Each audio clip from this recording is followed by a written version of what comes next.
Student good morning. आज हम पढ़ेंगे पाठ 11 विश्व का स्वर्ग मॉरिशस, है ना। जो मॉरिशस शहर है ये बहुत ही सुंदर है, इसलिए इसे विश्व का अपने देश नहीं पूरे संसार का स्वर्ग कहते हैं। ठीक है, विश्व के जिन देशों से भारत दर्शन होते हैं उनमें से हिंद महासागर पर बने द्वीप, ये कहाँ बना है? हिंद महासागर के द्वीप पर मॉरिशस की अपनी अलग गरिमा है, यानी अपनी अलग पहचान है। सब बच्चे जानते हैं कि मॉरिशस एक बहुत ही सुंदर शहर है।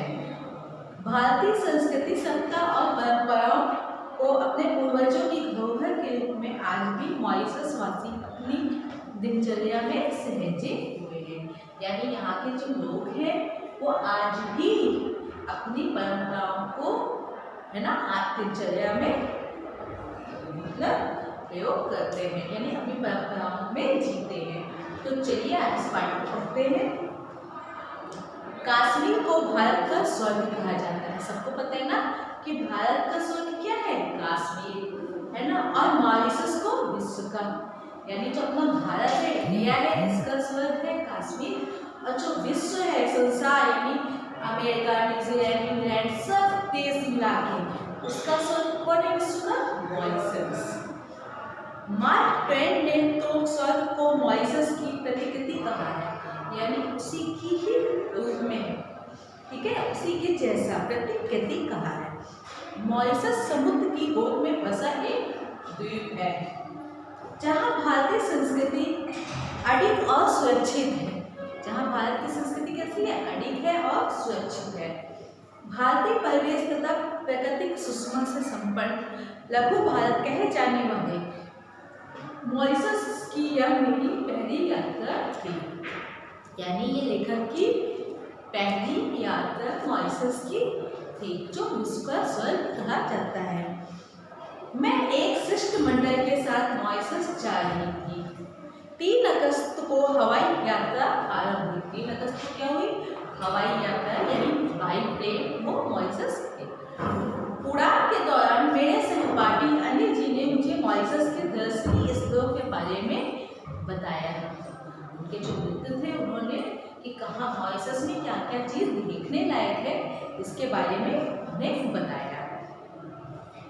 सुनते ही उन स्थलों को देखने के लिए मेरे मन आतुर हो गया, है ना। जब कोई चीज़ बता देता है कि यहाँ पे जाना, ये चीज़ फेमस है, तो अपने मन को खुद होता है कि हम कितनी जल्दी वहाँ पहुँचे और उन चीज़ों को देखें, है ना। तो उसका मन भी व्याकुल हो रहा था उन चीज़ों को देखने के लिए। मॉरिशस में जून से सितंबर तक सर्दी का मौसम रहता है। वहाँ पे क्या है? जून से सितंबर तक सर्दी रहती है, क्योंकि अपने इंडिया में क्या होती है? गर्मी, किसी सर्दी चालू होगी भी, जून में तो बहुत गर्मी होती है ना।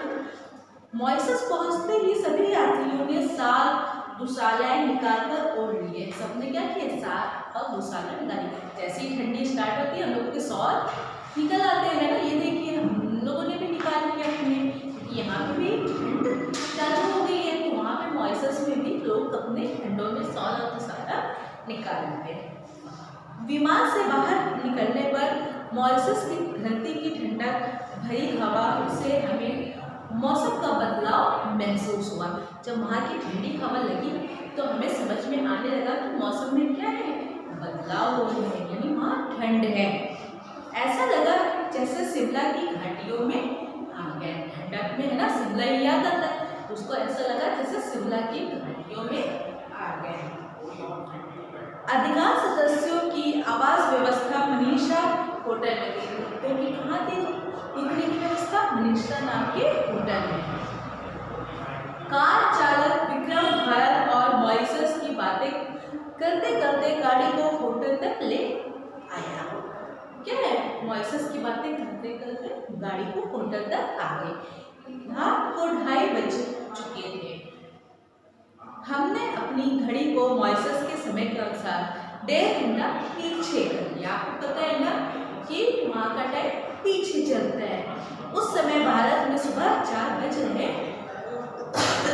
यानी जब हमारे भारत में 4 बजते हैं तो मॉरिशस में रात के 2:30 बजते हैं। ठीक है, सुबह होटल के डाइनिंग हॉल में आए, वहाँ जूस पीकर थोड़ी देर बाहर बैठकर दूर हिलोरे मारते हिंद महासागर के सौंदर्य को अपनी आंखों से भरने लगे। यानी जो हिंद महासागर की लहरें हिलोरे मारी थी उसको अपनी आंखों से देखने लगे। ठीक है, एक कप चाय पीकर सागर किनारे सैर के लिए निकले। एक कप चाय पिया और सागर के किनारे सैर के लिए निकल जाए। हमारी निगाहें लहरों से हटने का नाम ही नहीं ले रही थी, है ना। सूर्य की सतरंगी किरणों ने लहरों को भी सतरंगा बना दिया था। सागर शांत था। सूर्य की किरणें जब पानी पर पड़ती है तो है ना तरंगी उसमें दिखते हैं, तो उसको भी सतरंगी दिखेगी, कहीं लाल कहीं नीली, है ना, जैसे साइन ऐसे पानी में भी होती है ना, तो वैसे ही लेकिन सागर शांत था। किनारे किनारे चलते हुए भी प्रातःकालीन लहरें हमें भिगो नहीं रही थी। यानी हम उनके साइड में चले थे पर वो लहरें हमें भिगो नहीं रही थी। क्यों? क्योंकि वो तो शांत थी, है ना। पहले दिन हमें मॉरिशस के फोर्ट लुइस नगर देखने ले जाए गए। पहले दिन कहाँ गए? फोर्ट लुइस नगर देखने गए। ये देखिए ऐसी चलती लहरें, है ना, बहुत तेज नहीं है। दूसरे दिन तो बाहर भोज के लिए हम एक विवाह समारोह में आमंत्रित थे। यानी उनको एक मैरिज का इन्विटेशन मिला हुआ था। विवाह के रीति रिवाज भारतीय शादी जैसे ही थे। जो वहाँ पे शादी होती है वो कैसे थी? जैसे हम लोगों के भारत में होती है।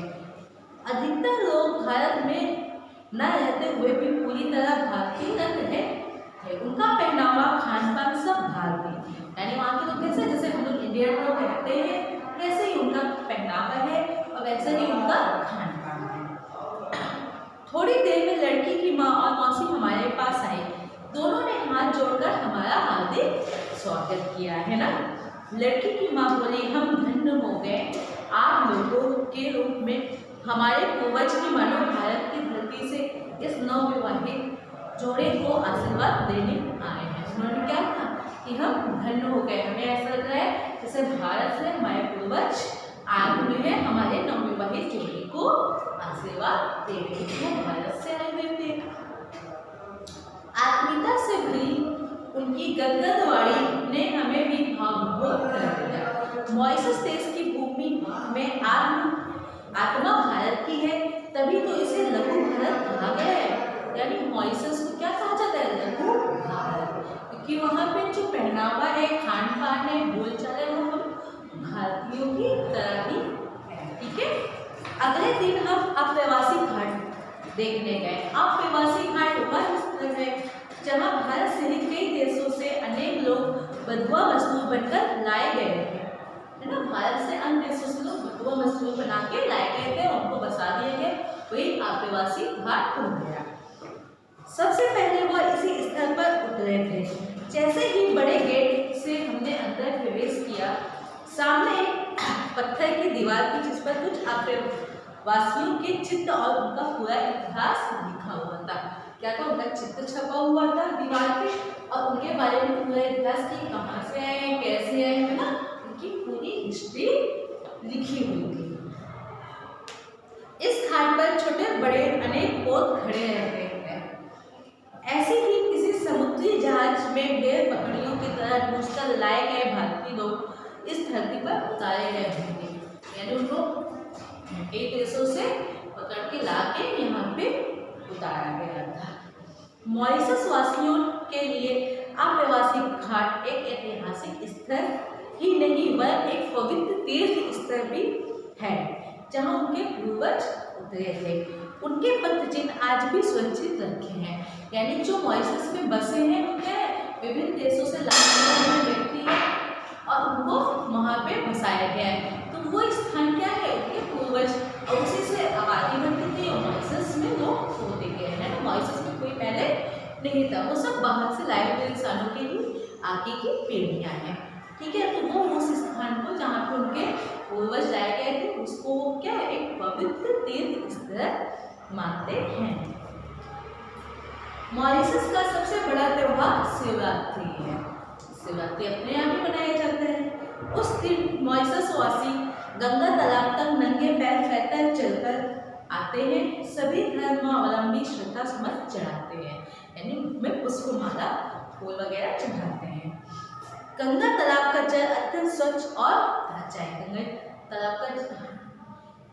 तालाब का जल कैसा स्वच्छ और ताजा। झील के बीच एक टीला है, ऐसे करके है ना, मिट्टी का टीला बन जाता है। झील के बीच एक टीला है कि वदंती है कि प्राचीन काल में स्वर्गलोक से परियां इस सुरम्य झील के शीतल और निर्मल जल में स्नान करने आती थी। ऐसा माना जाता है कि वहाँ सुंदरियां उस झील में स्नान करने आती थी, है ना।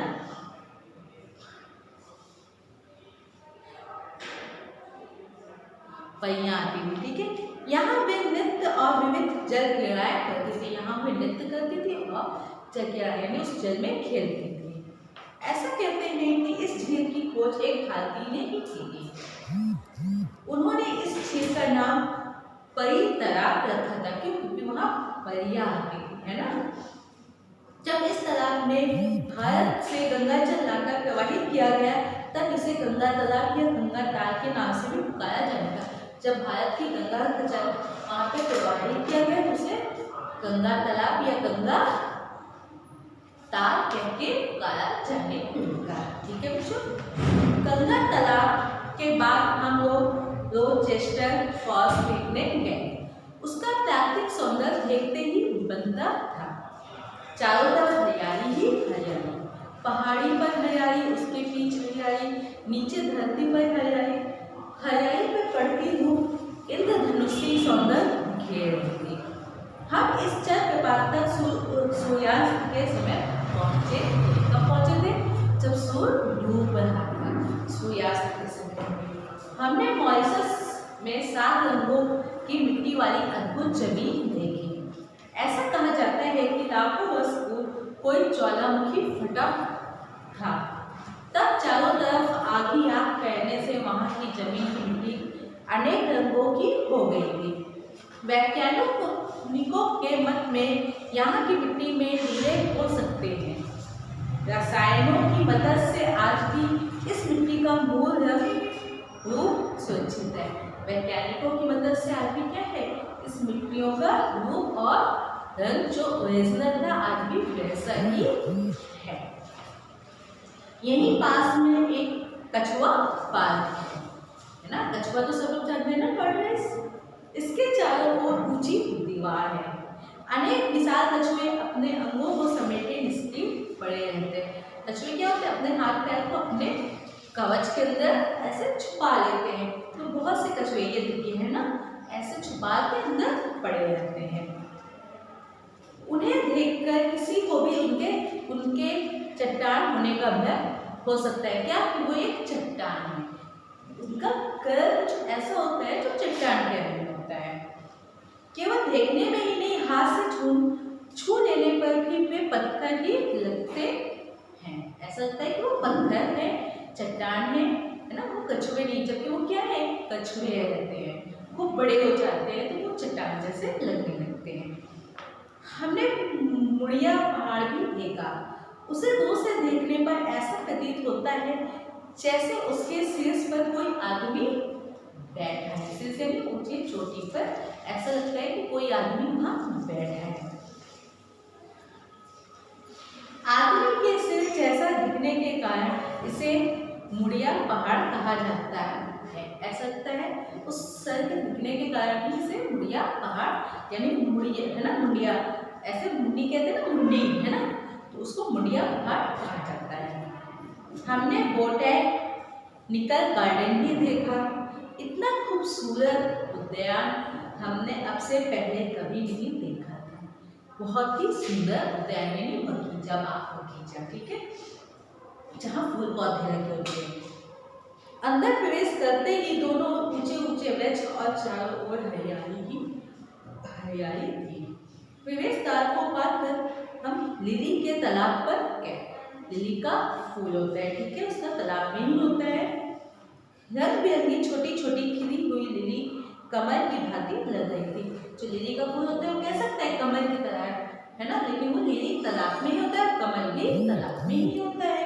ठीक है, तो वो कमल जैसे ही लग रही थी, लेकिन इसके पत्ते कमल के पत्तों से बिल्कुल अलग थे। बड़े बड़े धारनुमा पत्ते जिसके किनारे कटावदार थे और अंदर की ओर मुड़े हुए थे। इसके किनारे लाल पीले हरे रंग की आभा एक साथ बिखेर रहे थे। पत्तों पर पानी की बूंदें मोतियों जैसी चमकती है ना, ऐसे करके जैसे पानी उसमें सोखता नहीं तो कह सकते हैं मोतियों की तरह। कोरल रीफ तो पर्यटन के लिए अत्यंत खूबसूरत स्थान है। ये कोरल 5-6 हजार वर्ष पुराने हैं। ये इतने तेज धार हैं कि यदि इन पर पाँव पड़ जाए तो तुरंत कट जाए। यहाँ नाव द्वारा समुद्र विहार किया जाता है। किसके द्वारा? नाव के द्वारा समुद्र में घूमा जाता है। हम सब नाव में बैठे। नाव का तल विशेष प्रकार के पारदर्शक फाइबर का बना हुआ था। किसका बना था? फाइबर का। बोट के नीचे अनेक कोरल दिखाई दे रहे थे। हमें बताया गया कि सभी कोरल सजीव हैं, ये सांस लेते हैं और बढ़ते हैं। ये कोरल विविध आकारों के थे, कुछ छतरीनुमा थे, कुछ 12 सिंघा के सिंह जैसे थे और कुछ मशरूम जैसे थे। ठीक है, मैंने पहली बार समुद्र के गर्भ में अनेक शैवाल, सुंदर मछलियां और जल के जीव जंतुओं को देखा। जल के जीव जंतुओं को देखा। मोटर बोट से समुद्र की गहराई का अंदाजा नहीं लग पाता। मोटर बोट से क्या होता है? समुद्र की गहराई का अंदाजा नहीं लगता, वो तो ऊपर चलती है। लगता है जैसे सब कुछ यही सतह पर ही है, ऐसा कि वो पानी के ऊपर ही रहती है, उससे अंदर गहराई का पता बिल्कुल नहीं होता। रंग बिरंगे कोयलों के बीच में अनेक सुनहरी नीली पीली धारियों वाली सफेद और गहरे नीले रंग की छोटी बड़ी मछलियां खेल रही थी। समुद्र में क्या होती? मछलियां तो होती है, तो वो ऐसे खेल रही थी। जल में हमने सृष्टि का अद्भुत विस्तार देखा। हम विस्तृत समुद्र में मोटर बोट से जल विहार कर रहे थे। साथ ही तैराकी के शौकीन कई विदेशी सैलानी तैराकी का आनंद ले रहे थे। अनंत विस्तार वाले समुद्र के नीले हरे रंगों का मिश्रण का अद्भुत प्राकृतिक सौंदर्य देखते देखते हम कब समुद्र के किनारे आ गए हमें पता ही नहीं चला। यानी उसका सौंदर्य को देखते देखते हम बिल्कुल समुद्र के किनारे आ गए और हमें समय का पता ही नहीं चला। जब हम अच्छी चीज़ों को देखने लगते हैं तो हमें समय का पता चलता ही नहीं है। 10 अगस्त मॉरिशस प्रवास का अंतिम दिन आ गया। यानी 10 अगस्त को क्या हो गया? अंतिम दिन, है ना। 7 दिनों की भीड़ मस्तिष्क में घूमने लगी।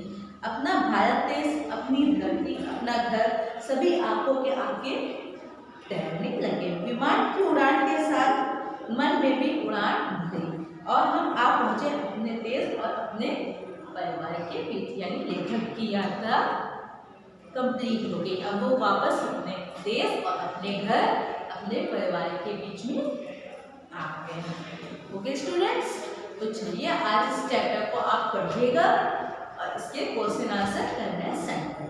ओके।